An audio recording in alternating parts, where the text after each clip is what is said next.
Very thanks to this amazing workshop. எங்களுக்கு வந்து காலையிலலாம் வந்து ஃபுல்லாக ஃப்ளட்டரோட பேசிக்ஸ்லாம் என்னென்ன இருக்குது அப்படின்னு சொல்லி எல்லாமே வந்து காலையில் வந்து சார் வந்து சொல்லி கொடுத்தாங்க.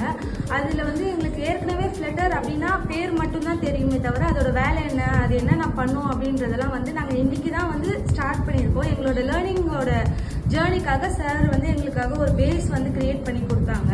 எல்லாமே அதில் இருக்க என்னென்ன யூஐயோட வேலை என்ன, அதில் என்னென்ன விஜஸ்லாம் இருக்குது அப்படின்னு சொல்லி ஒன்று ஒன்றா எல்லாமே எங்களுக்காக சொல்லி கொடுத்தாங்க. இப்படி போச்சுன்னே தெரியல, ரொம்ப இன்ட்ரெஸ்டிங்காக இருந்துச்சு. இதை வந்து இன்னையோட விடாமல் இன்னும் நாங்கள் நிறைய கற்றுக்கணும் அப்படின்ற ஒரு ஆர்வம் வந்து எங்களுக்கு இன்னைக்கு கிரியேட் ஆச்சு. அப்புறம் special thanks to Sharan sir எங்களுக்கு சொல்லி கொடுத்தாங்க. தேங்க்யூ.